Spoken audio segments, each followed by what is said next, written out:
Bypass road टोलनाक्याजवळ कोयता बाळगून दहशत पसरवणारे दोघे जेरबंद, कोतवाली पोलिसांची मोठी कारवाई. नमस्कार, आपण पाहत आहात महाराष्ट्र जनता न्यूज. अहिल्यानगर शहरातील बायपास रोडवरील टोलनाक्याजवळ लोखंडी धारदार कोयता बाळगून दहशत पसरवणाऱ्या 2 तरुणांना कोतवाली पोलिसांनी तत्परतेने कारवाई करत जेरबंद केले. पोलीस निरीक्षक नितीन देशमुख यांच्या सूचनेनुसार गुन्हे शोध पथकाचे पोलीस उपनिरीक्षक गणेश देशमुख आणि त्यांचे पथक पेट्रोलिंग करत असताना त्यांना टोल नाक्याजवळ 2 इसम हातात कोयता घेऊन दहशत माजवत असल्याची गुप्त माहिती मिळाली. माहिती मिळताच पथकाने लागलीच घटनास्थळी धाव घेऊन दोन्ही तरुणांना ताब्यात घेतले.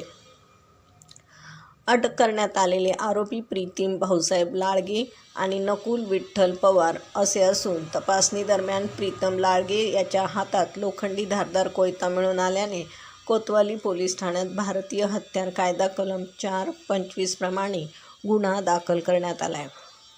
सदरची धडक कारवाई पोलीस अधीक्षक मुमक्का सुदर्शन अप्पल, पोलीस अधीक्षक वैभव कलुबर्मे आणि उपविभागीय पोलीस अधिकारी दिलीप टिपरसे यांच्या मार्गदर्शनाखाली कोतवाली पोलीस ठाण्याच्या पथकाने केली आहे. प्रतिनिधीसह महाराष्ट्र जनता न्यूज, अहिल्यानगर.